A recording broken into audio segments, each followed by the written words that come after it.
formado el cuerpo de Cristo, la iglesia, cuerpo místico, y atravesando las edades,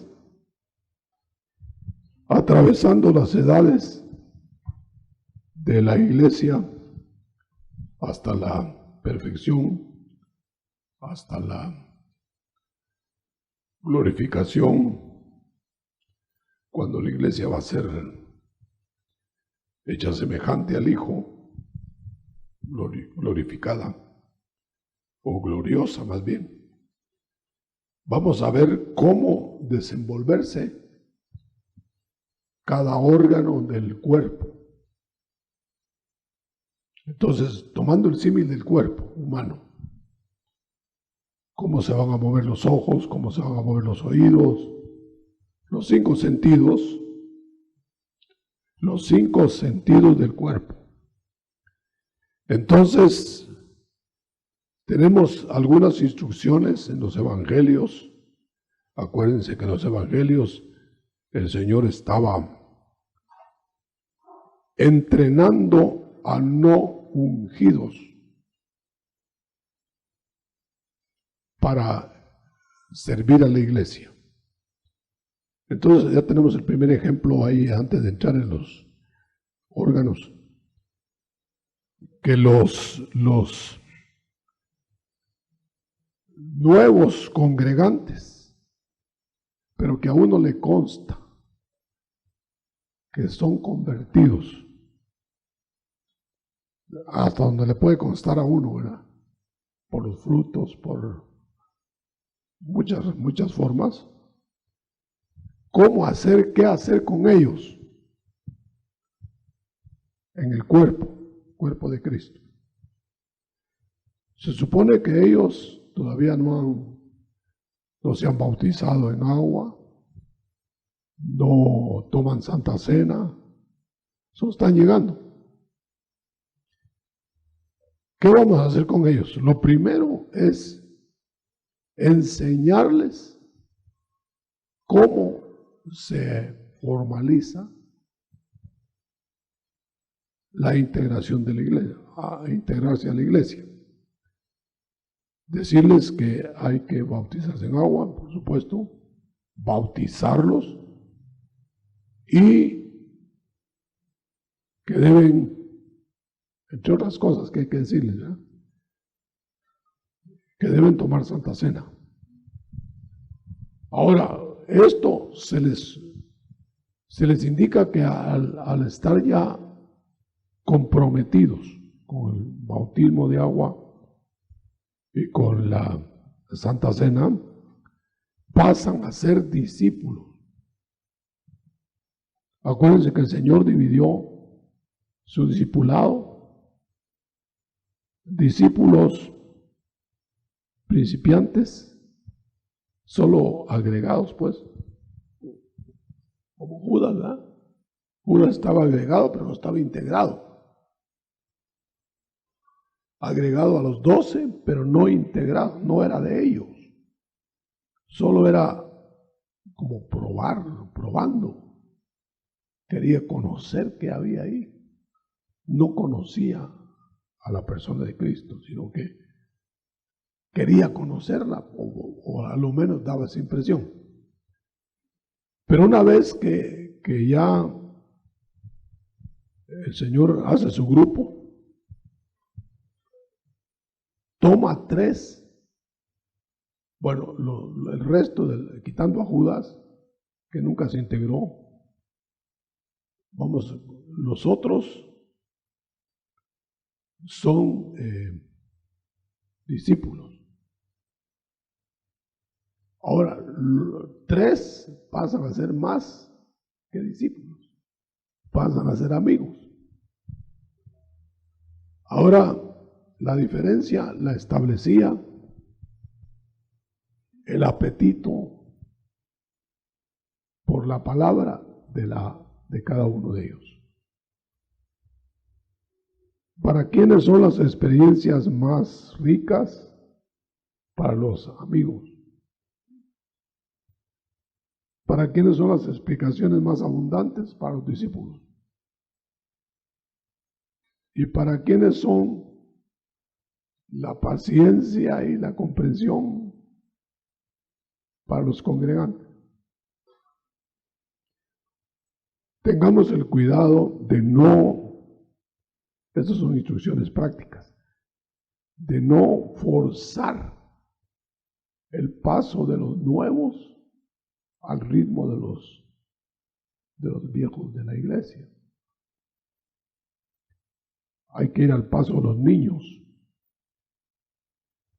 Los niños se cansan más rápido, no entienden muchas cosas que otros ya entienden perfectamente, etc. Bueno, ya una vez establecido eso, entonces entremos a ver cómo funcionan los órganos en el organismo que es la iglesia. Órganos místicos, organismo místico. En primer lugar, digamos, ¿cuál es el objeto o el objetivo de la iglesia? Diríamos una de las metas, ser gobernadora, copartícipe de los bienes del amado, acompañarle por toda la eternidad en una intimidad al máximo. Entonces tiene que ser una progresión hasta la idoneidad de esposo y esposa. No podría ser de otro modo. ¿Cómo nos puede llevar el Señor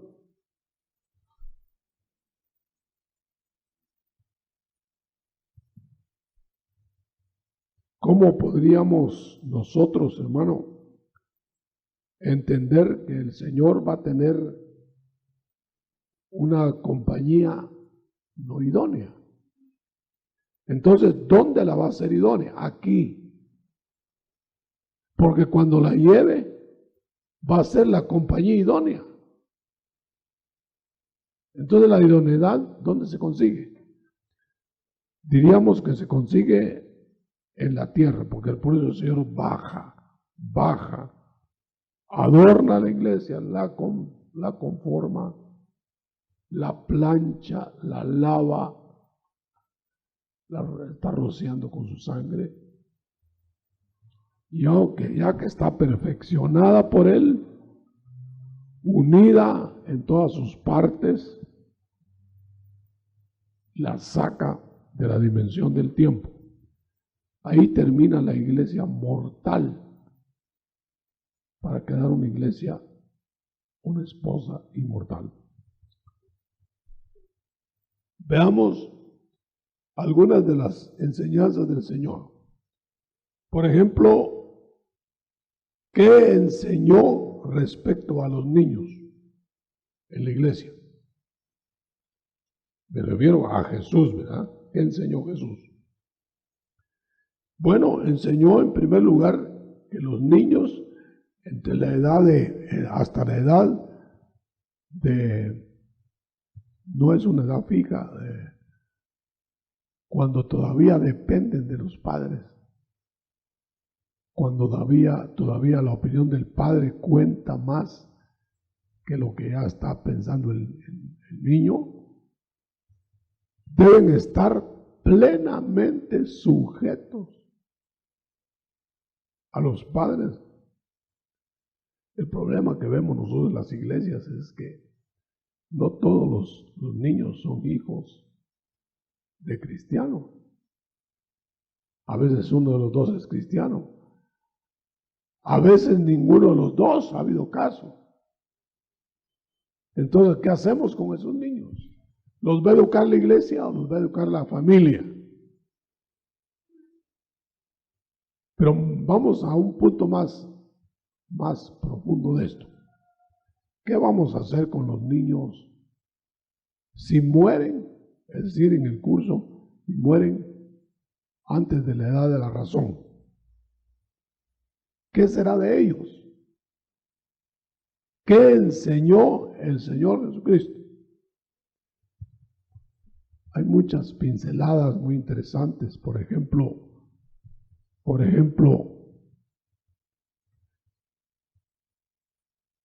los niños necesitan bautismo de agua.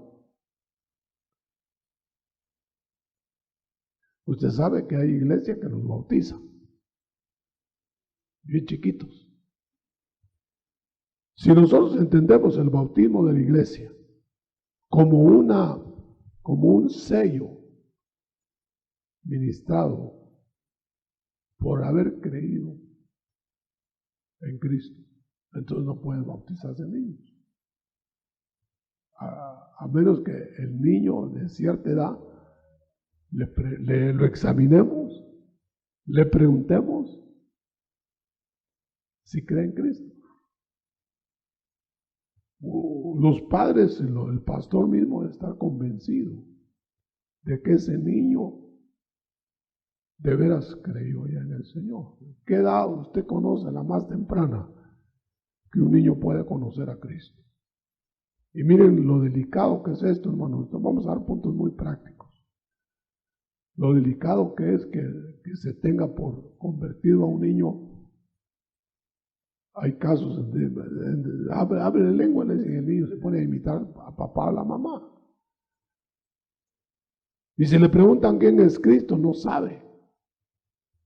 Y habla en lengua. Entonces tenemos que ser muy, muy cuidadosos. Porque si metemos a un niño a nivel de iglesia sin ser convertido, lo vamos a estar forzando o sin entender. Entonces, ¿quiénes van a ser los primeros responsables? Los padres, para enseñarles a vivir la vida de Cristo, la vida cristiana. Los pastores enseguida. Cuando hay educación, colegios, en las iglesias, generalmente se quiere obligar en las iglesias cristianas a llevar una vida cristiana solo porque están inscritos ahí los muchachos. Yo creo que es un contrasentido porque nadie es cristiano por decreto. Nadie es santo porque lo obliguen. Entonces, ¿qué hacemos con esto? Yo creo hermano, que las escuelas, si queremos hacerlas fructíferas, deben abrirse a todo alumno, claro, que llene los requisitos normativos del colegio, pero para cuidar la compañía de los muchachos que van a estar en el colegio. Pero no puede decirse que solo cristiano se recibe. ¿Cómo hacemos? Tenemos que abrirnos un poco porque uno de los objetivos de los colegios es que los niños vayan conociendo y se conviertan. Si no, no tienen ningún otro objetivo, porque la educación la dan en la calle. Mejor tal vez. Desde el punto de vista científico. Pues. Tal vez tienen más alto nivel académico. Pero ¿qué vamos a hacer con las compañías? Muy difícil, hermano. Porque de todas maneras van a haber en esos colegios muchos niños ya llegando a la adolescencia que se hacen pasar por cristianos y tienen una vida peor que en la calle. Entonces tiene que haber una vigilancia completa para mantener un ambiente propicio a la educación del niño. Bueno, pero los puntos que enseñó el Señor, vamos a ver con la Biblia. En primer lugar, cuando salvó a Israel de Egipto, lo sacó la familia completa. No dijo que solo los que creyeran en Moisés y en las promesas de Dios salieran, sino que saliera, no se quedara ni una uña de ellos. Entonces sacaron a los niños. Ahora los niños ahí, si tomamos como figura, diríamos que al salir de Egipto ya se convirtieron. Pero la figura ahí no es esa. La figura es que hay que inducirlos, sin que ellos decidan todavía. ¿Cómo pudiéramos ponerlo? Educarlos cristianamente, mantener una relación con ellos de alguna manera para evaluarlos y empujarlos a que establezcan la diferencia entre el mundo y la iglesia y meterlos. Eso sería cuando los padres hebreos cargaron a sus hijos y atravesaron el Mar Rojo. Para los adultos era la conversión, la figura. Pero para los niños no podía ser la conversión porque ellos no estaban saliendo por su propia voluntad, sino salieron como los niños de los egipcios se quedaron por voluntad de sus padres, no por voluntad personal. Y los niños de los hebreos salieron por voluntad de sus padres. Pero vale la influencia. Yo no creo que en un hogar cristiano tengamos que hacer cultos rutinarios todos los días para inducir a los niños. Hay que vivir la vida normal cristiana y que ellos vayan abriendo los ojos poco a poco, poco a poco, poco a poco. El mismo Hijo de Dios que tenía una amnesia ancestral para poder desarrollarse, se desarrolló poco a poco con maestros. La primera maestra fue su madre. El otro maestro fue su padre legal. Otros fueron los vecinos o qué sé yo. Pero noten, si ustedes ven que el Señor crecía como un niño, aunque los que lo veían según la revelación. Los pastores lo vieron un niño que iba a regir a Israel. Los magos como el rey de Israel.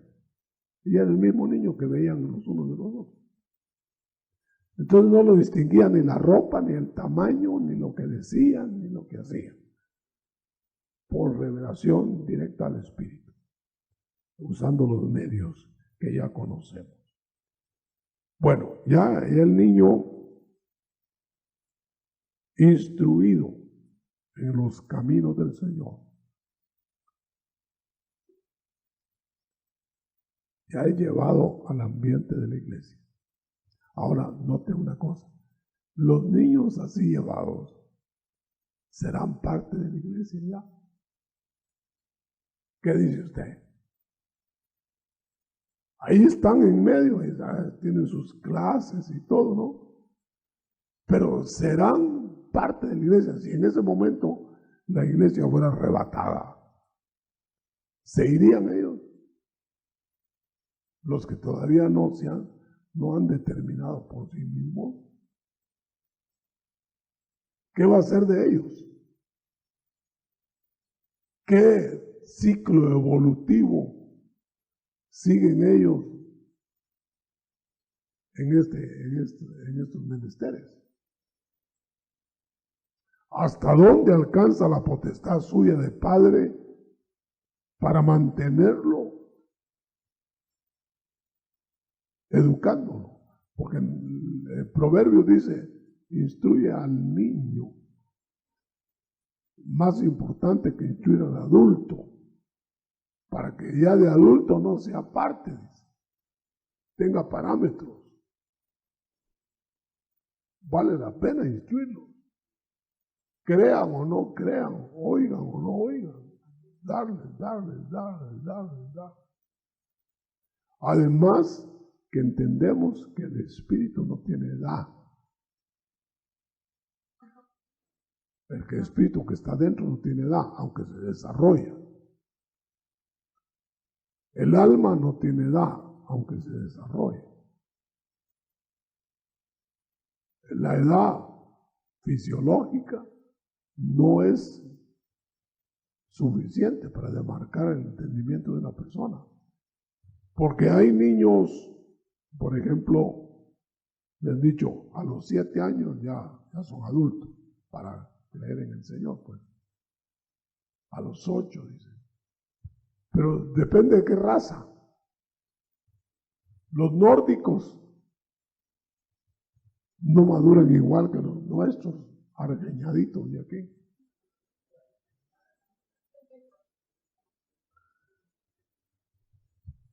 En ciertas áreas del mundo, de 12, 13, 14 años ya son señoritas enormes, desarrolladas. Sus funciones hormonales ya se aceleran por nutrición, por educación, por cultura, lo que sea. Así es complicado el tema este. Solo déjeme entonces decir, lo que Cristo enseñó es que de esos niños que Él tiene marcados, tiene en su mente, es el reino. O sea que usa el ejemplo de la mentalidad de un niño que no razona mucho, que no analiza mucho, pero que puede creer. Miremos el ejemplo de Juan el Bautista. ¿Qué podía entender fisiológicamente, físicamente Juan el Bautista cuando su madre saludó a María cuando él todavía era un feto? Entonces de ahí deducimos que podemos ministrar a niños en el vientre de sus madres.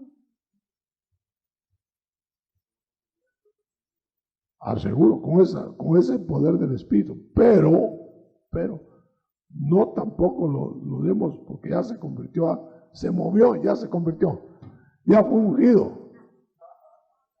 No exageremos la nota, porque lo que vamos a hacer, lo vamos a provocar, es que el niño ya lo lancemos como un cristiano y tal vez no se ha convertido.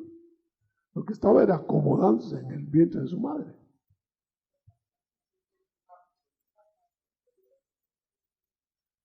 Todavía da pataditas de karate de adentro. Bueno, entonces, ¿cómo va a suceder en la evolución de la iglesia? El área de niños. Hay que instruirlos, hay que educarlos en la iglesia, hay que ponerle maestras, hay que ponerle maestros, cuidar sus compañías, sus amistades, todo en la iglesia. Pero especialmente los padres son los que deben cuidar la vida de ellos. Las malas compañías corrompen las buenas costumbres, dice la Biblia. Yo creo que se pierde más la genuinidad de la infancia por las compañías que por cualquier otra cosa. Le gana la mala compañía en lo nefasto a una mala enseñanza, porque las compañías los disipulan, se los llevan a hacer lo que ellos hacen. Y si están torcidos, los tuercen. Yo creo que si vamos a tener centros educativos de niños cristianos en las iglesias, y deben haberlos, le voy a decir por qué. Debemos cuidar mucho de la conducta en el colegio, de la relación de padres con los ministros, para poder lograr el éxito. ¿Por qué tener colegios? Yo antes pensaba que solo el hogar era suficiente para educar, pero si no tienen la oportunidad de tener padres cristianos. Entonces, la razón de los colegios es porque hay que instruir al niño en los principios cristianos. Y porque los colegios de afuera se van a ir cerrando cada día que se aproxime el fin a la educación de los niños verdaderamente cristianos. Ya van a poner en los colegios, no se aceptan evangélicos, por ejemplo. Entonces, debemos tener nuestros propios centros educativos. Esa es una de las razones fundamentales. Pero miremos cómo termina eso para los pastores, especialmente líderes. Cómo manejar a los niños no da tiempo de verlo, pero ¿en qué va a terminar el ciclo evolutivo del niño? Vamos a suponer que el niño se murió, porque se mueren también, ¿verdad? A los 6 años. ¿A dónde se va? ¿A dónde se va? El cuerpo se va al cementerio. ¿A dónde se va esa alma? ¿A dónde se va ese espíritu? ¿Y qué va a hacer de él en la eternidad? ¿Va a ser un niño eterno?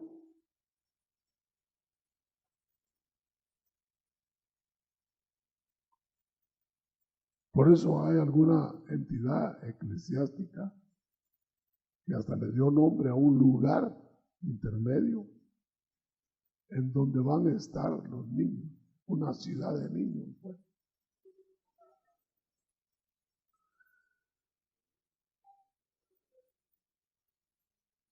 Yo no veo muy claro eso, pero,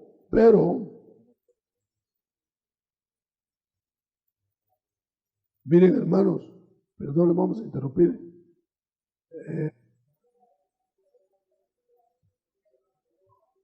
Bueno, habrá un lugar especial para niños que mueren antes de la edad de la razón. Deja entender el libro de Job que hay un lugar donde sería preferible que fuéramos a ese lugar. Y dice, hubiera sido preferible morir de niño. Entonces eso deja entrever que los niños no van a condenación.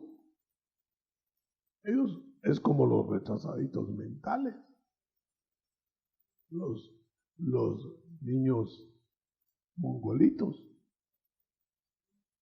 Ellos están en una inconsciencia, no sabemos las causas, sabe cómo estuvo ahí la cosa.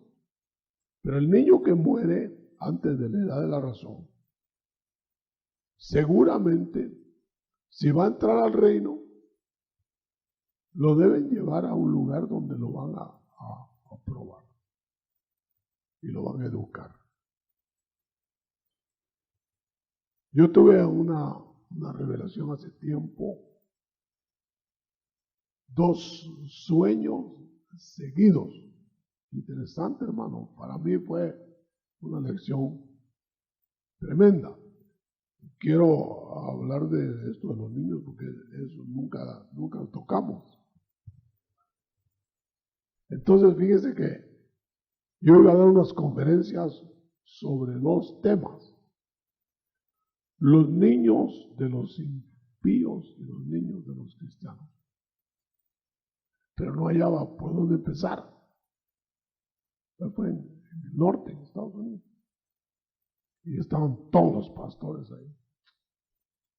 Y llego yo, ¿qué diferencia puede haber? ¿Cómo va a pasar? Entonces yo clamé al Señor, explícame tú eso, porque yo no tengo que darte. Y en la noche, anterior al primer tema, pensando en el tema, yo pude ver una calle donde había muchos peligros de carros, de niños que se cruzaban.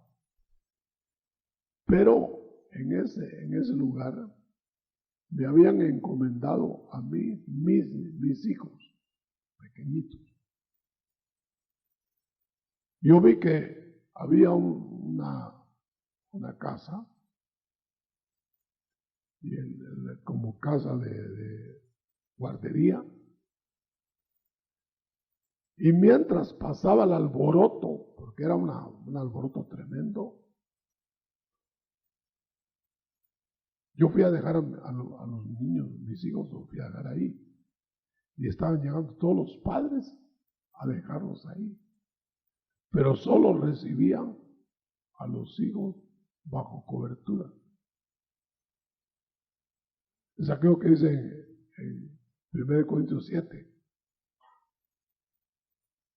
Que por los padres son santificados los hijos. De otra manera serían inmundos. Ahora, yo pude ver ahí que en ese alboroto que había como tribulación, yo quiero que se fije bien en esto, los niños que los depositábamos ahí eran cuidados por ángeles. Los cuidaban de una manera asombrosa, que ya se puede imaginar qué cuidado, ¿verdad? Que los niños de los cristianos, o los hijos de los cristianos, tienen una cobertura que no tienen los inconversos. Ejemplo.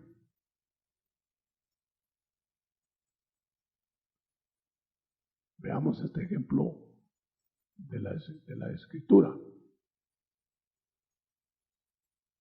Cómo el arca de Noé se llenó de la familia cubierta por Noé. Los otros, sean adultos o sean niños, no pudieron entrar. Se ahogaron afuera. Entonces yo pude ver que esa protección no es heredar la salvación a los hijos, porque no se hereda. Pero los estamos alimentando espiritualmente para bien o para mal. Entonces Dios usa medios para alcanzarlos. Y cuando la iglesia sea quitada, la iglesia fiel de adultos, sea quitada de la tierra para encontrarse con el Señor, los niños van a ser guardados en lo que sucede el descenso otra vez de los que subieron en la tierra, guardados por ángeles. Tanto que se me dijo ahí, una voz que me dijo, nadie los podría guardar mejor que estos. Pero me dio la impresión, a mí me admiró, que todavía no tenía la revelación del encuentro de parucía con el Señor, que es un subir y bajar. Y yo pude ver ahí que los niños no esperaron mucho en la guardería. Como que nos llevaron a algo aparte de la tremolina que había en el mundo, ahí no estábamos. Estábamos aparte, los adultos, y rápido fuimos a recoger a los niños. Como que los van a retener y guardar y cuidar mientras nos encontramos con el Señor. Y el Señor va y nos devuelve a los. En otra dimensión debe ser, ¿verdad? Eso fue un sueño. Pero cuando me tocaba la conferencia de los hijos de los impíos, yo tenía que decir, y ahora, ¿y los impíos? Otro sueño, hermano. Y en ese sueño, el mismo escenario, la misma tremolina, como tribulación, pero vi niños en charcos, en la calle, ahogados. Niños estrellados en las paredes, sufriendo terrible. Ahora, me dijeron los niños de los inmundos, los hijos de los inmundos. Usted no me dejará mentir, miren qué problema nos metemos, porque no podemos dogmatizar mucho en esto. Pero por ejemplo, en Sodoma y Gomorra se quemaron niños, ¿verdad? No solo adultos. En el diluvio se ahogaron niños por cantidades. Entonces hay niños que van a sufrir y niños que van a ser escapados. Ahora, ¿cómo van a hacer para escoger los unos y los otros? Porque no solo por tener padres cristianos van a escaparlo. Yo creo que por tener la dicha, los hijos que tengan la dicha de tener padres cristianos, que los educan, que los promueven, etcétera, les están dando la oportunidad de convertirse. Si no llegan a la edad de conversión, prepararse para que cuando sean viejos recapaciten y recojan la semilla que ya sembrada en la niñez. Es lo único que alcanzamos a ver. Ahora, en la eternidad, cuando se sumen todos los salvos, si hay niños allá, van a seguir creciendo, me imagino, desarrollándose. Porque yo no creo que los van a condenar a que sean niños eternos, jugando carritos. Todos vamos a ser de una estatura a su tiempo, por supuesto, ¿verdad? En la eternidad. Madura. Eso es lo que alcanzo a ver. Tal vez usted tiene algo más que aportar y ahora sería la oportunidad. Bueno, eso es en cuanto a los niños. Usted ha leído en la Biblia que dice que cuando sea la toma última de Jerusalén, la estrellarán en las paredes a los niños. Van a haber niños. Y usted sabe que al final de la tribulación, al final, ya para entrar a la eternidad cerca, hay niños que mueren de 100 años. Solo hay niños. El desarrollo de niños. Interesante. Pero todos vamos a hacer, bueno, esa es una pregunta. ¿Todos iremos a ser en eternidad los salvos de una misma edad?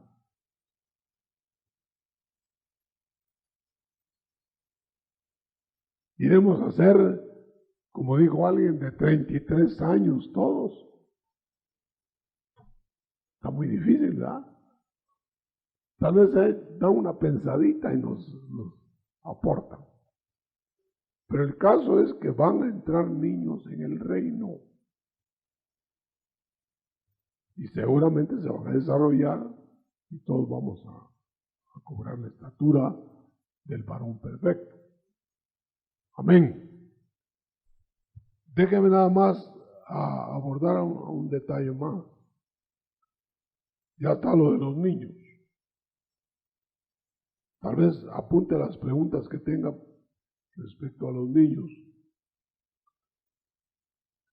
Los adultos vamos a atravesar un periodo de prueba en donde vamos a ser requeridos en las aportaciones que el cuerpo dio al pecado. El alma dio al pecado y el espíritu. Por ejemplo, ¿cuáles serían los pecados del alma? Que no serían del cuerpo, pues. Los que se fraguan en el alma y ya no se ejecutaron, solo está la intención. Pero ya son del cuerpo, cuando el cuerpo participa, actúa el cuerpo. No deis vuestros miembros al pecado que te está proponiendo un alma probada o desconectada de las verdades de Dios.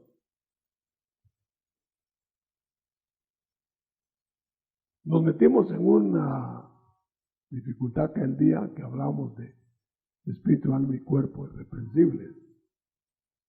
Pero ahora digamos que es requerido el cuerpo para que no se preste. Pecados del cuerpo son la fornicación, adulterio, todo lo que participa el cuerpo. Deseo de matar a otro puede ser un pecado del alma, nada más, pues no lo mató. Y del espíritu, oponerse a Dios en sus propósitos. Dejémoslo ahí. Ahora, nada más déjame decir esto. El Señor puso en su cuerpo 5 educadores primarios, los 5 ministerios. Claro que de esos ministerios iban a derivar los demás ministerios y que iban a cobrar auge, porque no son solo 5 primarios, troncos de donde salen otros ministerios. Por ejemplo, los apóstoles no solamente fundadores de iglesias, sino mantenedores, coordinadores de la doctrina. Los profetas, confirmadores de la palabra y supervisores espirituales de la grey. Los evangelistas, expandiendo el reino con la predicación del mensaje. Los pastores, dando de comer a las ovejas y cuidándolas,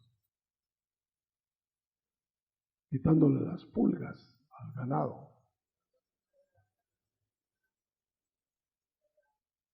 Y lo peor es que los mismos ministros también tienen pulgas.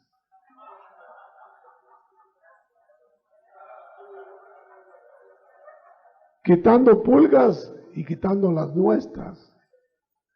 ¿Se acuerdan cuando dice, tú que tienes la viga, quítala primero para quitar la mota del otro? Bueno, los maestros son los que van a definir con sencillez para el pueblo la doctrina revelada. Ahí están los 5 ministerios. Ahora, Por supuesto que hay puestos administrativos, tesoreros, incluidos en el cuerpo. En los ministerios apostólicos del Cordero, Judas era el tesorero. Van a haber secretarios y secretarias. Todo eso va en el servicio del Señor. Contadores. Porque un organismo necesita todo eso, ordenarse. No es más espiritual el organismo que no se organiza. Que el Espíritu dirige, que el Espíritu, sí, pero el Espíritu dirige organizando. Van a haber 9 dones sobrenaturales, primarios. Van a haber muchas derivaciones, muchas combinaciones de dones. Pero esos 9 dones van a estar enriqueciendo la iglesia para el movimiento que le toca llevar en esta tierra. Una vez que hemos llegado a eso, entonces vamos a decir nada más para que pregunten.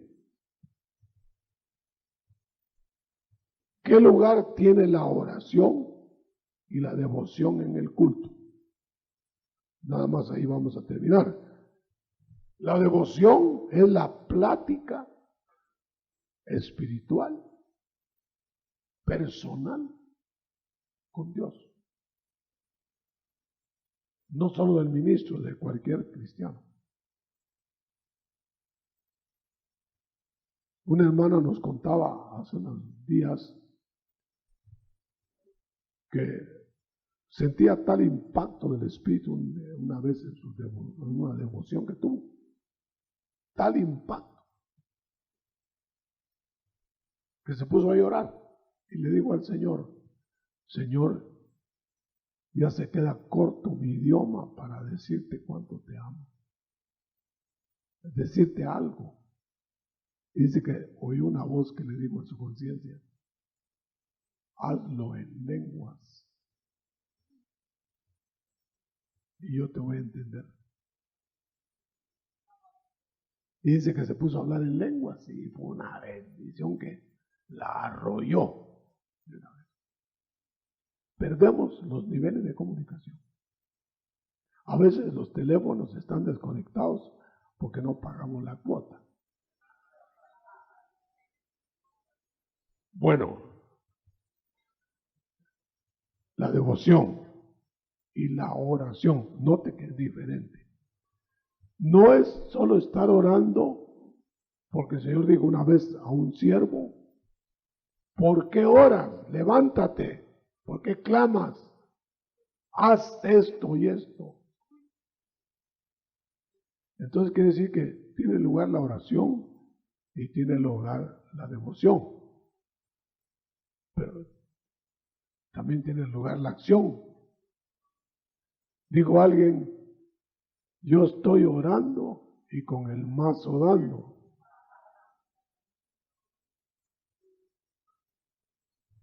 O aquel hermanito que no ha sido muy espiritual, pero nos ejemplifica. Pasaba por un lugar donde un perro le salía siempre. Y se ponía a orar y el perro casi se lo llevaba.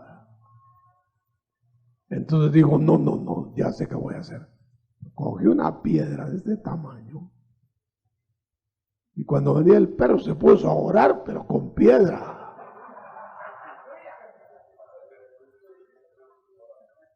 Oración y pedrada.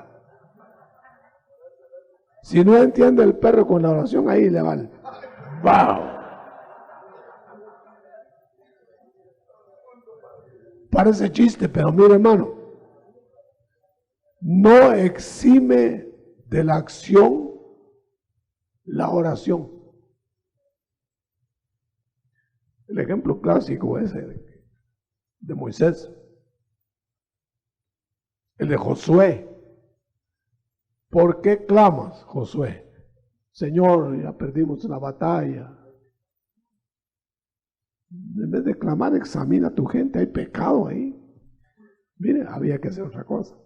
Lo de Moisés, en vez de estar clamando, levántate y usa la vara que tienes en la mano. Hay hermanos que todo el tiempo oran y nunca actúan. Y hay hermanos que siempre actúan y nunca oran. ¿Cuáles estarán peores?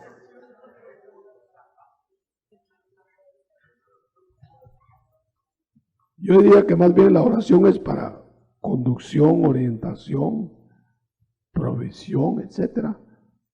Y la devoción es un deleite de amor. Y la acción es lo que el Señor te manda que hagas.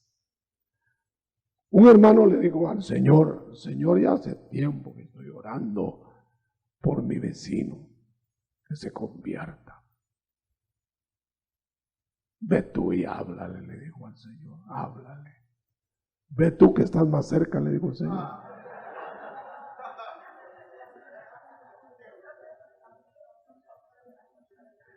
Entonces, a veces queremos ir a Abisinia y no al vecino, Abisinia. A veces queremos que Dios haga lo que nos mandó a nosotros que hiciéramos. Ir por todo el mundo. Señor, ve por todo el mundo. No, tú. Si ese es el mandato, pues. Porque alguien puede salir ahorita aquí. A mí me manda todo el mundo, así que me dan el pasaje y vámonos. Pero ¿por qué no puede llamar el Señor a alguien a ir a tal o cual parte? ¿Para qué oras? ¿Para hacer lo que Dios te diga o para qué? Entonces, finalizo. Tocamos el punto de los niños, el punto de la oración, la devoción y la acción. Y tocamos el punto de la educación de los hijos. Y sobre todo, hermano, que los órganos del cuerpo místico se van a mover de acuerdo a un plan que Dios va a poner. Y lo va a poner en todo lo largo del trayecto de la iglesia.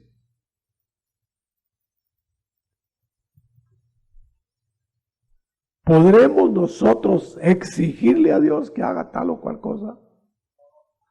¿Podemos pedirle? Sí. ¿Podemos esperarlo? También.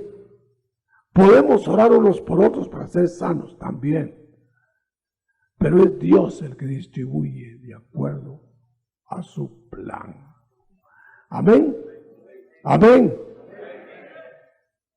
Da gloria a Dios. Vamos a dar lugar a preguntas.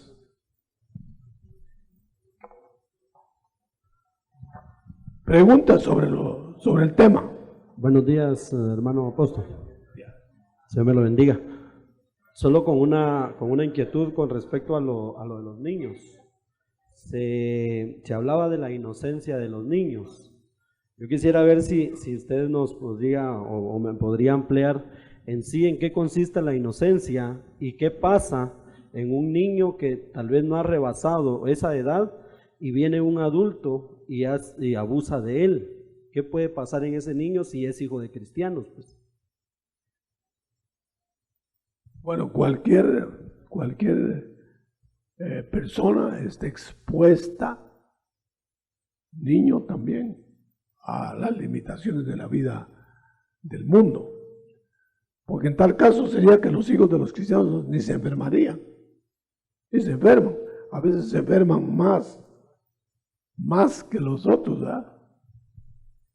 Quiere decir que la culpabilidad del niño es la que mandaría, y el niño abusado, lo que sea, no tomó parte como parte activa. Pues. Dios lo va a juzgar de la manera que sucedieron. El problema es en uno que ya hace uso de la razón.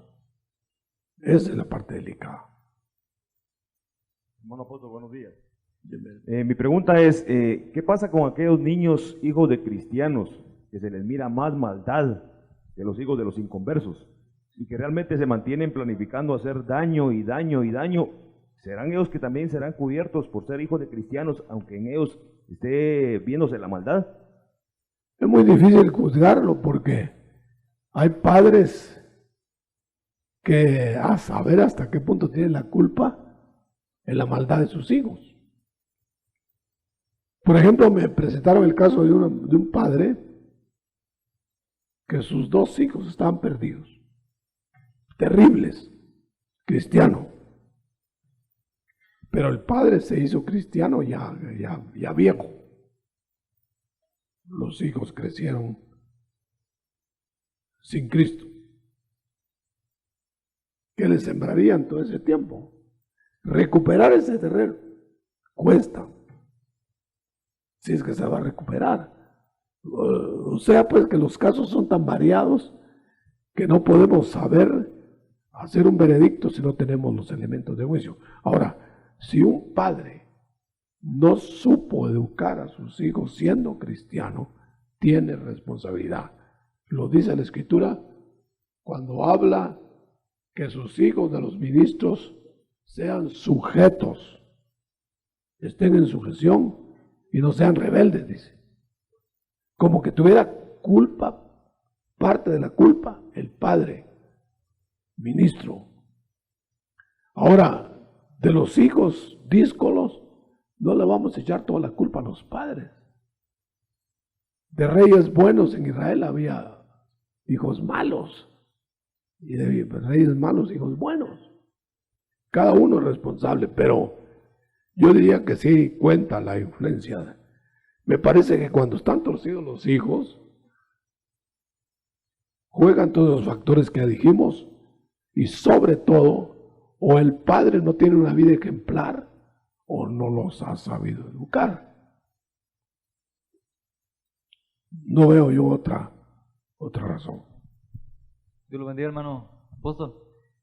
A veces es difícil cuando uno está al frente de una obra. Cuando los padres ya son bautizados y quieren que sus niños se bauticen, teniendo uno pues conciencia que están demasiado pequeños, porque uno debe tener cierta responsabilidad también como pastor de ellos. Entonces, ¿qué me aconsejaría usted, varón, Es muy delicado porque la responsabilidad sería primero de los padres.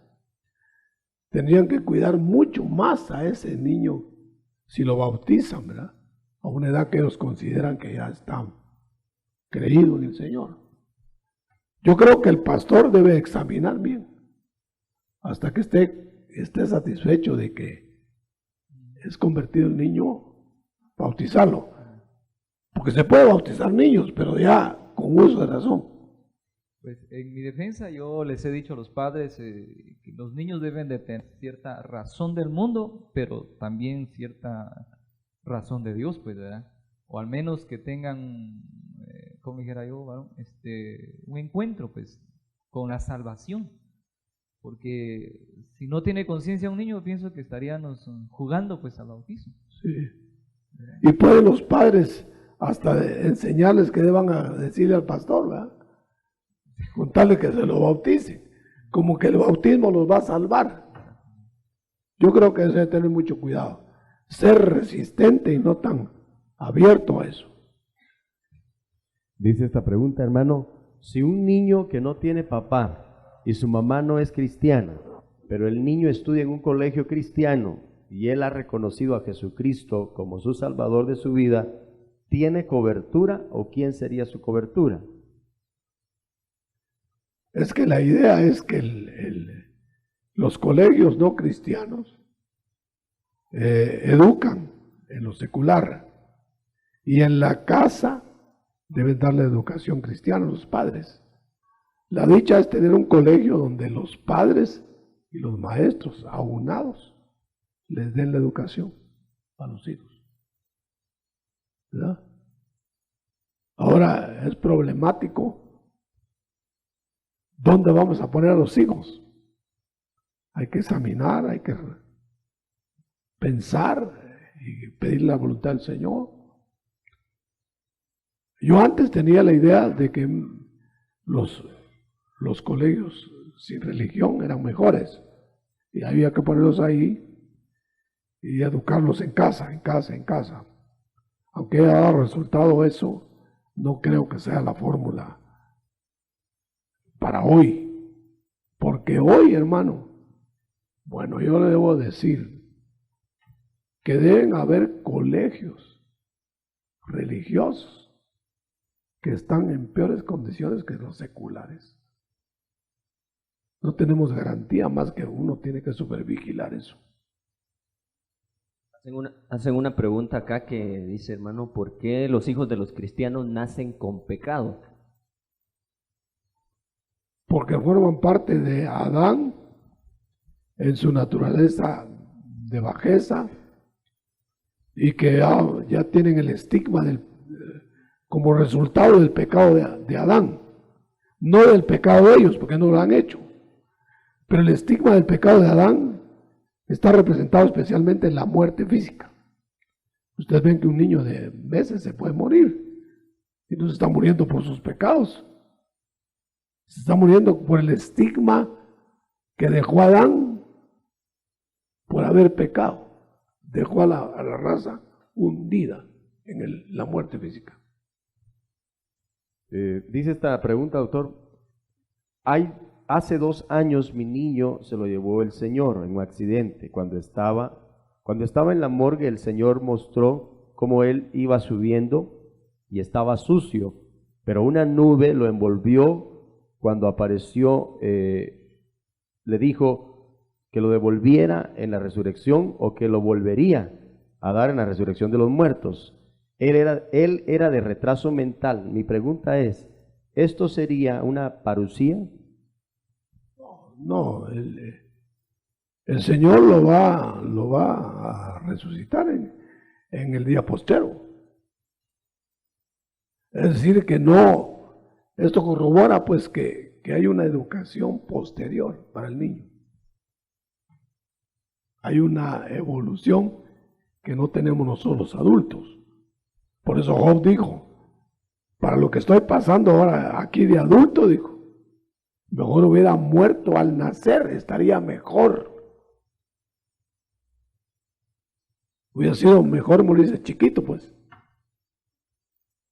Quiere decir que hay un lugar de descanso para los niños que mueren.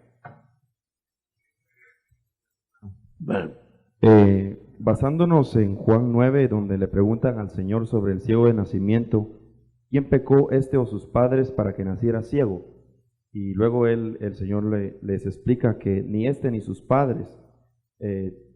¿Cómo se aplica la preexistencia para aquellos niños que nacen con retrasos mentales, parálisis cerebral o síndrome de Down o problemas así? ¿Puede haber una aplicación en cuanto a la preexistencia, hermano? Sí, desde luego. Lo que es difícil para uno es sacar conclusiones si no conoce qué fue la preexistencia de cada caso, ¿verdad? Entonces, por ejemplo, la preexistencia es el espíritu viviendo antes de encarnar en el cuerpo que le va a tener aquí en la tierra. El problema para uno es que asocia inmediatamente cualquier cosa de aquí, por ejemplo la muerte física o una malformación con que nace el niño, a pecado. Y Cristo se opuso a eso, porque dijo, no, este joven nació ciego y no es por pecado ni de él ni de sus padres. Es un plan. Ahora, claro, nadie quiere nacer en ese plan, ¿verdad? Pero hay niños que vienen a los hogares como corderitos pascuales, a unir los hogares. Yo sé de un pastor que hay fuera de Guatemala que se convirtió cuando su único hijo se estaba muriendo de cáncer. Y le pidió al Señor que se lo sanara y se murió el niño. Pero él eso lo consideró como un golpe para que él se examinara a fondo y se convirtió. Se convirtió completamente. Entonces quiere decir que hay casos en que el Señor trae sucesos de fuera del cuerpo para integrar gente al plan de Él en el cuerpo. Quizá esto tiene que ver con aquello que dice que daremos cuenta a Dios de lo que hicimos mientras estuvimos en el cuerpo. Entonces hay cosas que se hacen también fuera del cuerpo. Pero hay casos en que no hay nada de eso, como el caso que citaste tú, mi hermano. En ese caso no había ningún pecado de por medio. Es una ceguera de nacimiento para mostrar la gloria de Dios. Pero hay casos en que sí hay transmisión de ancestros. Hermano, en base a lo que usted decía anteriormente, se trae el estigma de pecado al nacer. Entonces, ¿qué sucede con los niños abortados? Ellos ya traen el estigma de pecado, pero ¿dónde ellos se arrepienten? O sea, del otro lado ellos se desarrollan y crecen, pero no Sí. es ahí donde ellos eligen. Seguramente iban a elegir. ¿Salvación? Yo no sé qué proceso tienen los niños.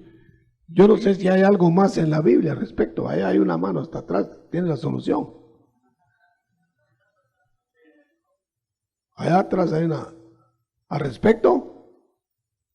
No, está pidiendo. No se puede.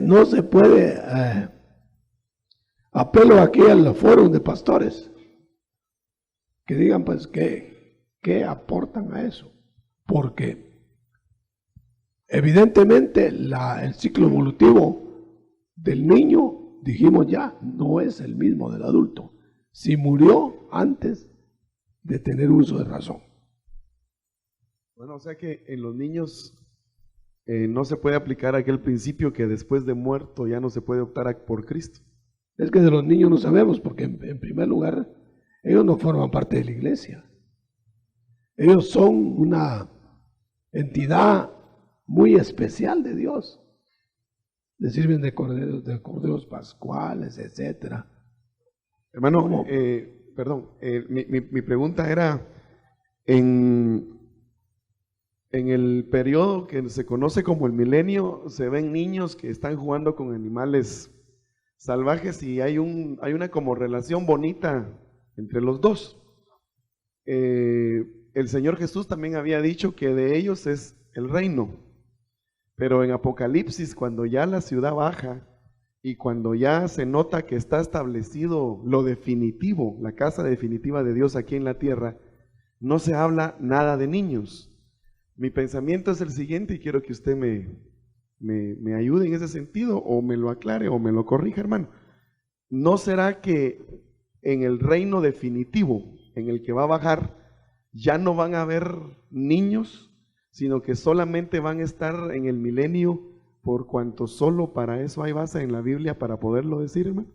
Eso fue lo que quise decir yo cuando hablé de que todos vamos a tener la estatura del varón perfecto, todos los salvos, en el reino eterno.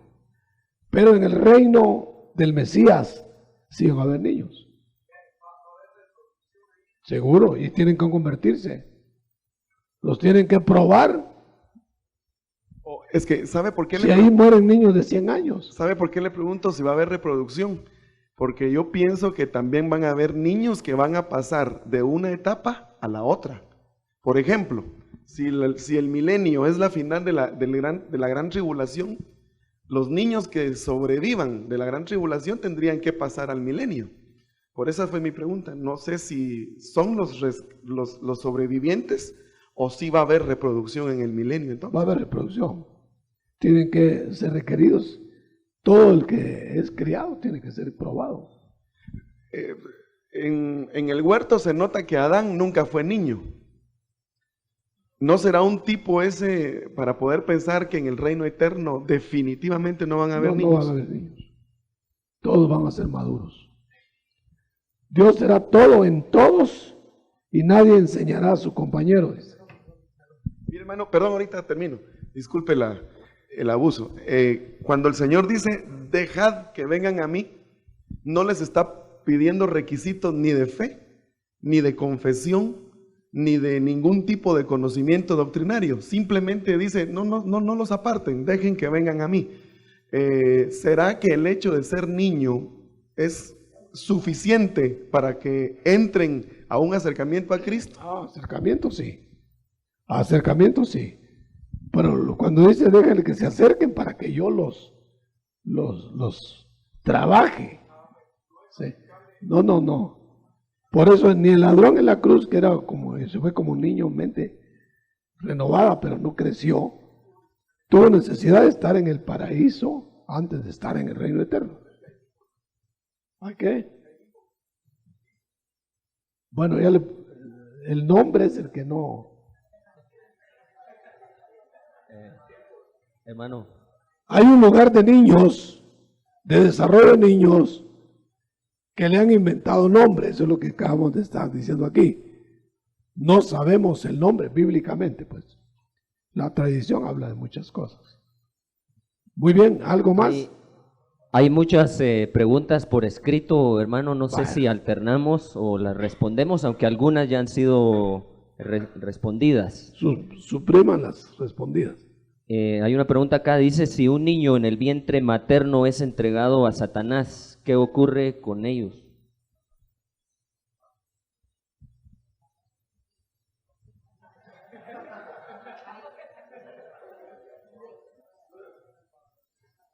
Hay que pelear esa vida, porque tenemos el poder en el espíritu más fuerte que el poder que está ahí.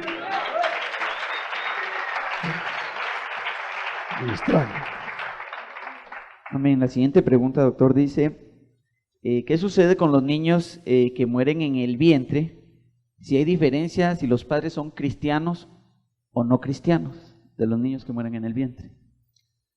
Con que no sabemos de los que ya salieron del vientre. Más complicado los que ni han nacido. Solo Dios sabe esas componendas, ¿verdad? Acá hay una pregunta, hermano, que lleva carácter del que sabe hacer lo bueno y no lo hace. Dice, ¿qué me puede decir de una joven cristiana que se casa con un inconverso, habiéndole dicho el Señor que no lo hiciera? Y al tener sus hijos, ¿qué pasa con estos niños? Gracias, por favor, hacer la pregunta, necesito respuesta. Ah, caramba. 1 Corintios 7. Si hay una verdadera cristiana y se arrepiente de su pecado ese, de haberse casado así, no debe abandonar el trabajo que tiene sobre ese hijo. No debe irse de la casa, pues. Si el marido, aunque sea inconverso, le está recibiendo luz por medio de ella, y el hijo también. Entonces, según 1 Corintios 7, insta a que no se separe, siempre y cuando en el hogar haya paz para buscar a Dios. Si no, sepárese. Pero no tienen esa porción, por favor, de 1 Corintios 7, porque ahí dice claro más de lo que yo puedo decir. Lo leemos y van a ver que ahí está claro, ahí está claro.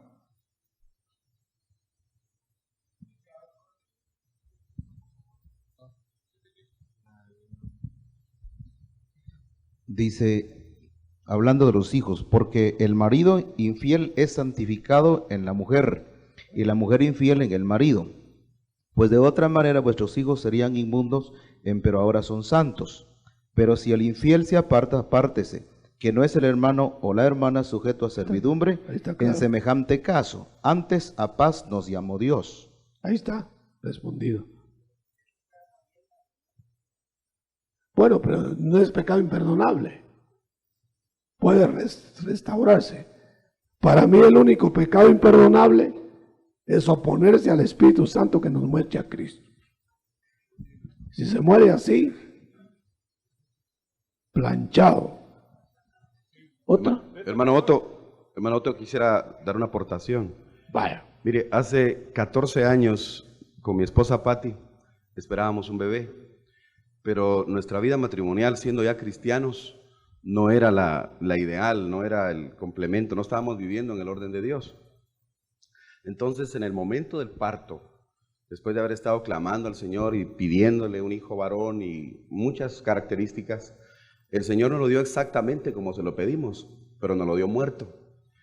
Y en el mismo momento del parto él falleció y fue muy trágico para Patti y para mí, pero esta situación nos vino a unir como pareja, nos vino a retomar la vida espiritual y el orden en el Señor. Cuando pasaron los meses y orábamos al Señor, ya en una situación diferente, el Señor nos dio un rema, nos reveló que ese bebé había sido un cordero que se había ofrecido voluntariamente para venir a salvar nuestro matrimonio y que nosotros lo íbamos a reconocer allá en la eternidad.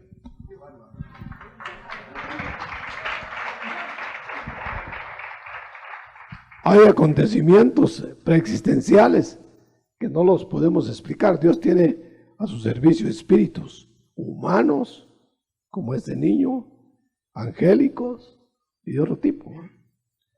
Lo que pasa es que todos esos sucesos no los entendemos, porque no sabemos lo que aconteció allá.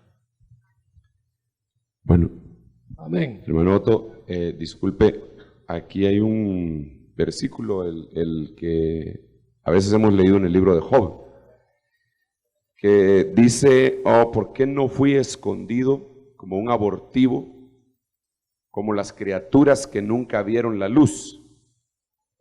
Ahí, en ese lugar, los impíos dejan de perturbar. Ahí descansan los que están agotados de fuerzas. Los prisioneros están juntos en descanso y no escuchan la voz del capataz. Respecto al lugar. Otra dimensión, ¿verdad? Otra dimensión, pero parecería ser como que hay algunos, como los abortivos, que llegan a un lugar de perfeccionamiento distinto al de los niños, porque después, más adelante, Job dice, ¿por qué no me llevó el Señor y yo estaría con los príncipes? Como que si son se notan varios lugares se notan varios. Amén.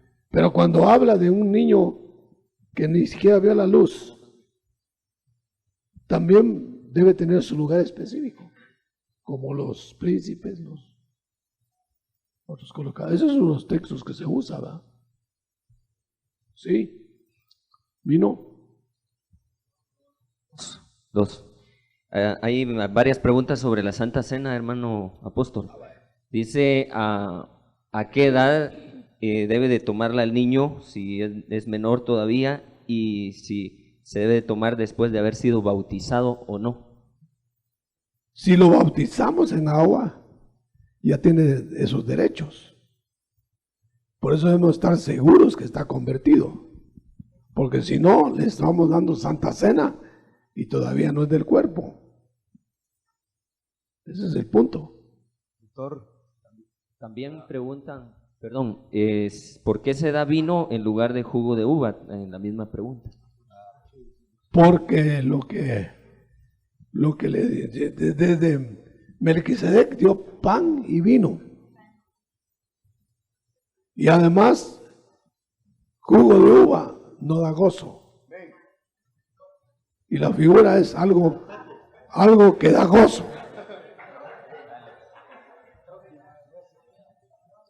Lo que argumentan algunos es que los que tomaron licor en el mundo pueden volverse a picar.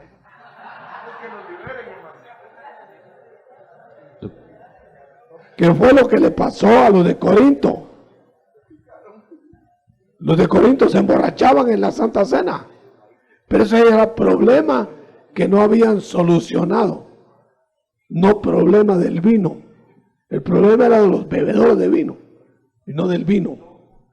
Doctor. Además, en las bodas de Caná se dio vino, el Señor dio vino bueno, que alegraba, no grapete.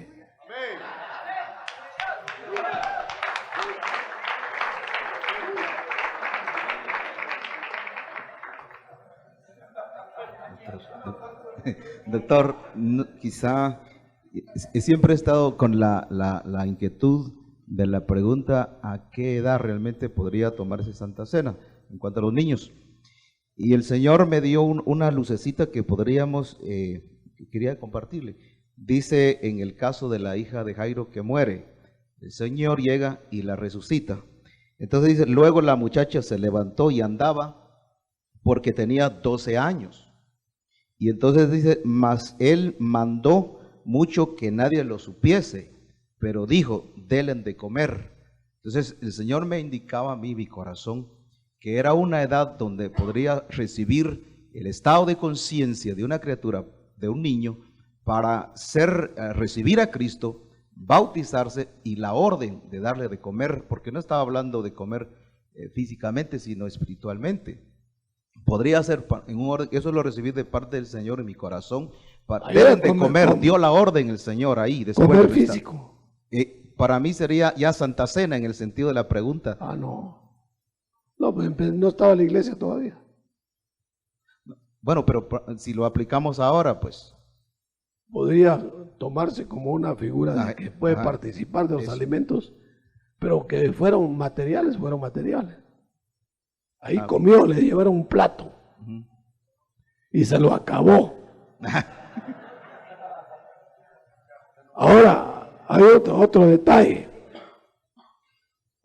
al respecto. A mí, el doctor me pregunta porque dice, tenía 12 años. Y el Señor dice, a los 12 años se sujeta. ¿Por qué esa edad? Los judíos, a los 12 años, para pasar los 13, responsabilizan al hijo. A que ya se vale por sí mismo. Entonces, podría ser esa la edad, 12 años. Pero como hay edad mental y edad física, hay quienes desarrollan más rápido. Ya no hay ninguna otra. La última dice, doctor, ¿qué hacer o qué posición tomar con respecto a los hijos de algunos líderes que desacreditan a su padre por el testimonio que dan? Pues dar lástima nada más. ¿Qué pueden hacer, hermano? Como que la pregunta va enfocada a cómo sobrellevar eso en una congregación. Bíblicamente estaría desacreditado el ministro a seguir ministrando. Pierde autoridad. A un ministro le dije una vez algo semejante y dijo, ¿y qué quiere que haga? Que los mate, me dijo. Pero la Biblia le demanda que sus hijos estén en sujeción. Pero hay que tomar muchos factores. Ya lo dijimos. Puede hacer que el hogar sea estructurado en Cristo ya tarde. Entonces recoger toda aquella agua derramada. Porque los padres, y déjenme que esta sea la última recomendación, que los padres están más dispuestos a educar hijos ajenos que los propios. Como dice un rotulito que vi en un comedor, dice, todos somos muy buenos para educar los hijos ajenos. Porque nosotros descuidamos a los hijos. Los creemos ángeles sin alas. Los creemos a saber qué y los protegemos, pero no los cuidamos. La alerta que iba a dar es hermanas y hermanos, no cojamos por pretexto que estamos sirviendo a la iglesia, sino, y por eso descuidamos a los hijos. Hay que cuidar a los hijos. Yo tengo casos mixtos en que los padres no son culpables, hermano, de la conducta de sus hijos. Malas conductas. Hicieron todo lo que la Biblia dice cuando ellos ya conocieron al Señor para cuidarlos. Pero ¿Qué proporción de fallas hubo en esa educación? Solo Dios lo puede saber. No lo juzguemos así nomás. Pero la verdad de las cosas es que lo más probable que estamos empeñados en salvar a otros y no a los nuestros. Ocupados todo el día en servir al Señor. Pero los hijos se merecen una atención muy especial. Sobre todo los chicos, ¿verdad? Yo creo que,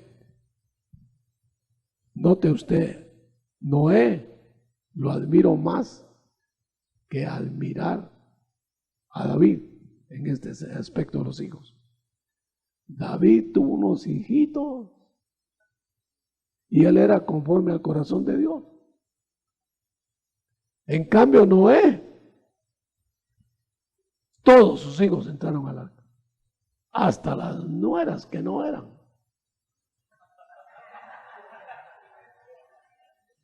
Entraron al arca.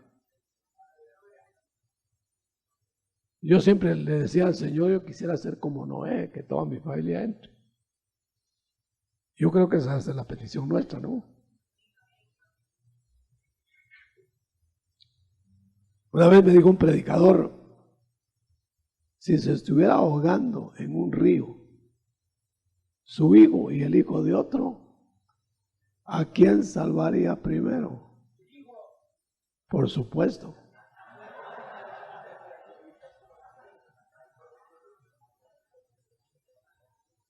¿Por qué salvamos a otros? Con las excepciones de que el padre no tiene la culpa. Pero ¿por qué salvamos a otros y aconsejamos a otros y a los nuestros no? Contestémonos la pregunta. Muy bien. Se finaliza. Gloria ¿Habrá a Dios. información? ¿No vino Paquito?